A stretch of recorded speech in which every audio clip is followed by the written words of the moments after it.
Baby sitter wanted.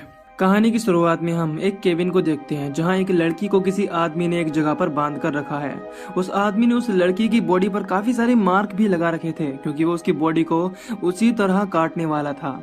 इसके बाद वो आदमी एक हथौड़ा लेकर उस लड़की के सर पर मार देता है जिससे उस लड़की की मौत हो जाती है और उसके बाद वो उसकी बॉडी के टुकड़े कर देता है। खैर सीन यहाँ से शिफ्ट होता है और हम एनजी नाम की एक लड़की को देखते हैं जो अपनी मॉम के साथ घर पर प्रे कर रही थी, जिसमें उसकी मॉम गॉड से कहती है कि वो उसकी बेटी की रक्षा करें और उसे डीमंस से बचाएं। असल में एनजी एक छोटे से टाउन में रहती थी और अब वो अपनी आगे की पढ़ाई के लिए दूसरे शहर में जा रही थी। अगले सीन में वो एक हॉस्टल में आ जाती है। जब वो अपने कमरे में आती है तो देखती है कि उसकी रूममेट ने काफी गंदगी कर रखी थी। खैर कमरे में एक ही बेड था जिस वजह से एनजी को सोफे पर सोना होगा। वो बाहर आकर अपनी मॉम से बात करती है और कहती है कि यहाँ सब कुछ ठीक है। इसके बाद वो अपने कमरे में आकर सोफे पर ही सो जाती है। अगले दिन जब वो अपनी रूममेट के साथ कॉलेज जाती है तो उन्हें वहाँ के बोर्ड पर काफी सारे पोस्टर लगे हुए मिलते हैं। उन पोस्टर्स में एक पोस्टर उस मिसिंग लड़की का होता है जिसे हम मूवी की शुरुआत में देख चुके हैं, जिसका नाम रेबेका था। अब एनजी अपनी रूममेट से रेबेका के बारे में पूछने लगती है, जिस पर वो बताती है कि ये लड़की कुछ टाइम पहले ही गायब हुई थी और हो सकता है कि ये अपने बॉयफ्रेंड के साथ चली गई हो।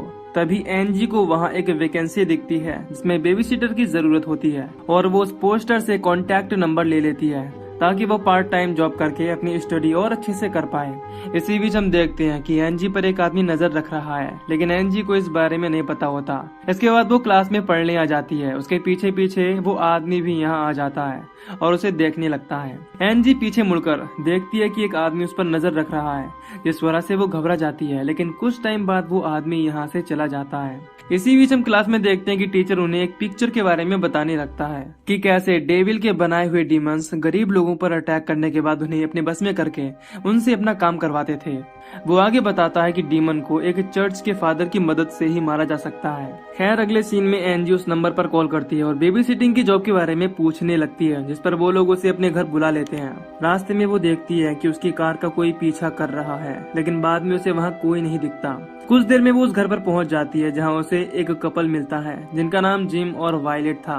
उनका एक बेटा सैम होता है और उसी की देखभाल अब एनजी को करनी होगी। हमें पता चलता है कि सैम हमेशा एक काउबॉय के कपड़े पहने रहता है और अपने सर पर से वो हैट कभी नहीं हटाता।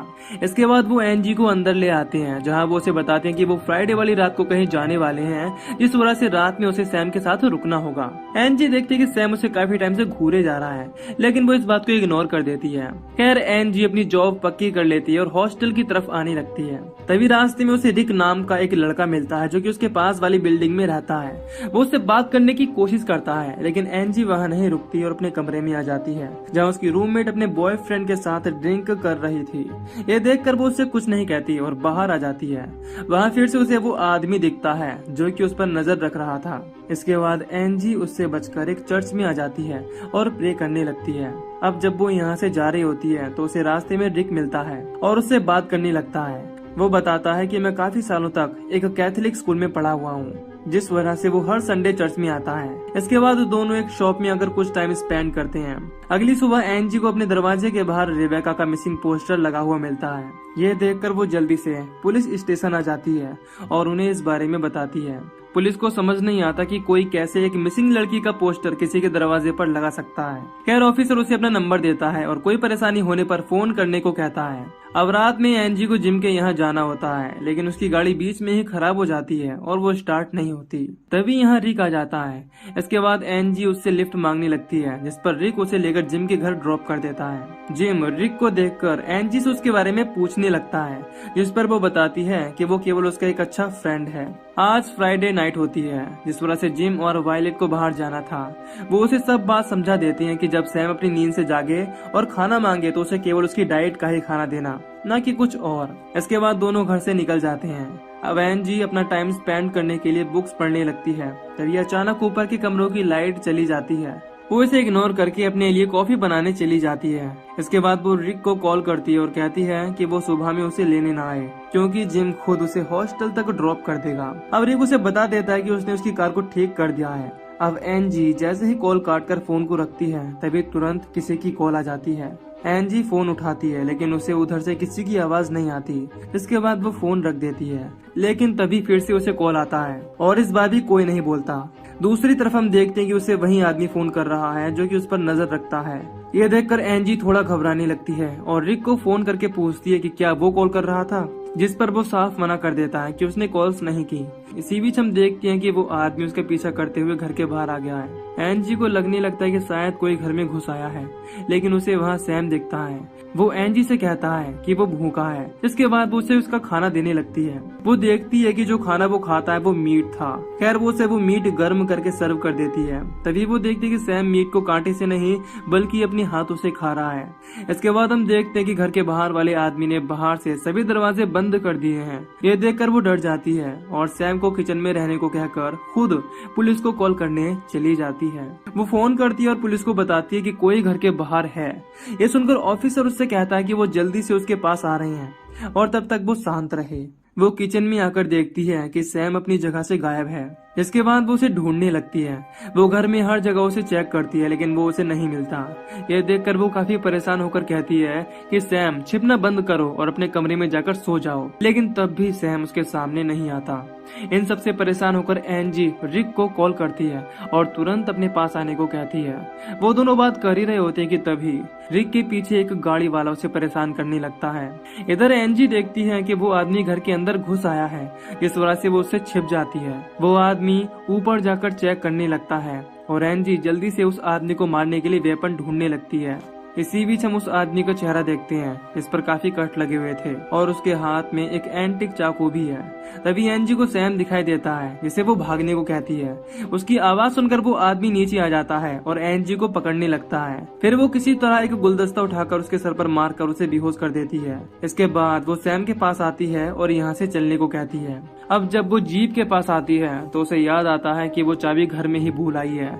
इस वजह से वो चाबी लेने घर में आ जाती है। तभी वो आदमी उठ जाता है और सैम को मारने के लिए उसकी तरफ आने लगता है। हम देखते हैं कि वो आदमी सैम को एक डेविल कहकर आवाज लगा रहा है। वो सैम को पकड़कर उसका गला दबाने लगता है। इसके बाद एंजी उसके सर पर एक गोल्फ स्टिक से अटैक करके बेहोश कर देती है।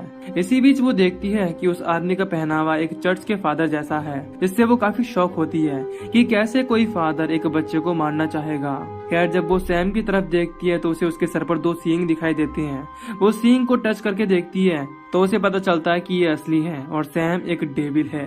इसी वजह से वो फादर उसे चाकू से मारने आया था। अब सैम एंजी से कहता है कि वो भूखा है।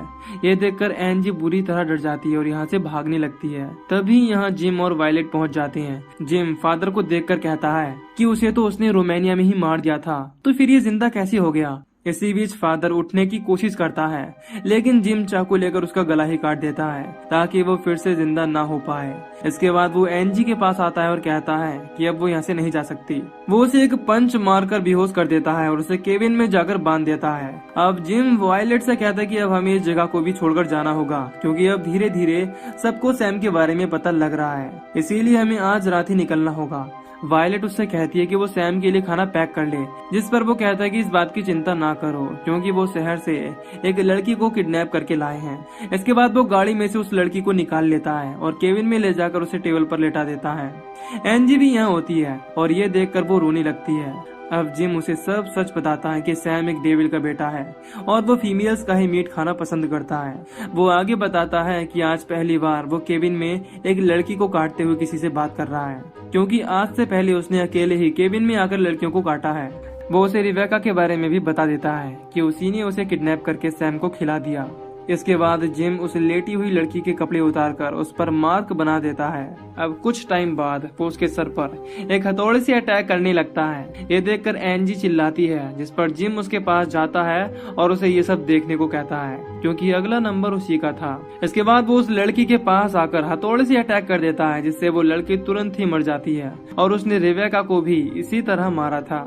अब वो उस लड़की को हुक में लटका देता है और उसके छोटे छोटे टुकड़े कर थैली में पैक कर देता है। इसके बाद वो एंजी के पास हथौड़ा लेकर आता है और उस पर अटैक करने ही वाला होता है, लेकिन तभी घर के बाहर पुलिस की गाड़ी आ जाती है, जिसकी आवाज सुनकर वो रुक जाता है। फिर वो बाहर जाता है, जहां ऑफिसर उससे एंजी के बारे में पूछने लगता है। तब जिम बताता है कि वो तो कुछ टाइम पहले ही यहाँ से निकल चुकी है, यह सुनकर ऑफिसर को उन पर शक होने लगता है, लेकिन वो कुछ नहीं कहता और यहाँ से जाने लगता है। जाते वक्त वो जिम की गाड़ी की नंबर प्लेट को नोटिस करता है। उसकी गाड़ी का नंबर इस शहर का नहीं था। वहाँ से कुछ दूर जाने पर वो अपनी टीम को फोन करके उसी नंबर प्लेट के बारे में जानकारी लेने लगता है। इधर वायलेट को पता चल जाता है कि ऑफिसर को उन पर शक हो गया है, जिस पर जिम कहता है कि ऐसा कुछ नहीं है और वो अब एनजी को मारने जा रहा है। इसी बीच केविन में एनजी को एक चाकू मिल जाता है, जिसकी मदद से वो अपने हाथ खोल लेती है। जब जिम यहाँ आता है तो वो उसी चाकू को उसके पैर में घुसा देती है और मौका पाकर यहाँ से भागने लगती है। वो भागकर एक पेड़ के पीछे छिप जाती है, जहाँ उसे रिक मिलता है, जो कि इस वक्त बेहोश था। यानी जिम ही उस पर अटैक करके उसे यहाँ लाया था। खैर एनजी उसे मरा समझकर दूसरी जगह चली जाती है। तभी हम देखते हैं कि रिक की आंखें हिल रही हैं। इधर एनजी उसके घर से दूर भागने लगती है, लेकिन उसे जिम देख लेता है और अपनी बाइक से उसका पीछा करने लगता है।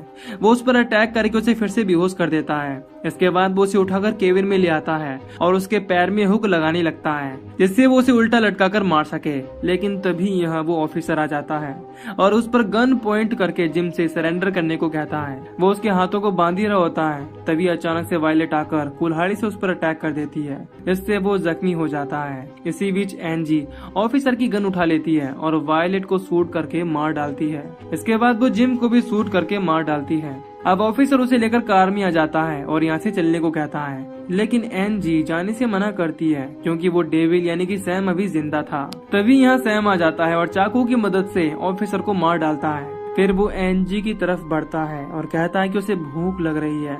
वो जल्दी से भागकर केबिन में आ जाती है और दरवाजे को बंद कर लेती है, लेकिन उसका कोई फायदा नहीं था। सैम अंदर आ जाता है। एनजी उसे वहां रखी मीट के पैकेट देने लगती है, लेकिन सैम केवल उसके ही पीछे पड़ा हुआ था।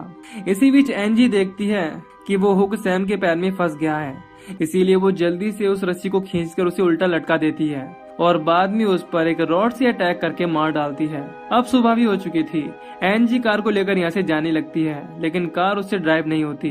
तभी यहाँ पुलिस आ जाती है और उसे हॉस्पिटल में एडमिट करा देती है। जब उसे होश आता है तो उसके सामने रिक होता है, जो कि बिल्कुल ठीक था। एनजी ये देखकर काफी खुश होती है। तभी एक ऑफिसर उससे सवाल करने लगता है। वो बताता है कि उन्हें उस घर से कपल, उनके सीनियर ऑफिसर की डेड बॉडी और 20 लड़कियों के कंकाल मिले हैं, लेकिन उन्हें कहीं भी उस बच्चे की लाश नहीं मिली, जिसका मतलब था कि सैम अभी जिंदा है। एनजी ये खबर सुनकर शॉक होती है, क्योंकि उसने खुद ही उसे मारा था। तभी यहाँ उसकी मॉम आ जाती है और उसे शांत कराती हैं। दूसरी तरफ हम एक कपल को देखते हैं, जो कि बेबी सिटर वांटेड का पोस्टर लगा रहे हैं और उनका बेटा कोई और नहीं बल्कि सैम ही होता है। इससे हम समझ पाते हैं कि ये डेविल कभी मर नहीं सकता और ये एक कपल के पास जाकर उन पर अपना काबू करके अपना काम निकलवाता है। इसी वजह से वो कपल डेविल के गुलाम बनकर लड़कियों को किडनैप करके उसे उनका मीट खिलाते थे। हमें ये भी पता चलता है कि वो फादर सैम को ही मारने आया था, क्योंकि वो जानता था कि सैम के अंदर का शैतान दुनिया के लिए एक खतरा है। कहानी के आखिर में हम देखते कि एनजी रिक के साथ वापस से उसी घर के पास आई है और वहाँ से वो एंटीक चाकू लेकर जाने लगती है, यानी अभी भी वो सैम के पीछे है। और इसी सीन के साथ ही मूवी यहीं पर खत्म हो जाती है। तो दोस्तों, अगर आपको इस मूवी की एक्सप्लेनेशन पसंद आई हो तो वीडियो को लाइक और चैनल को सब्सक्राइब कर दीजिए। मैं मिलूंगा आपसे न्यू वीडियो में। Till then take care, love you, bye bye.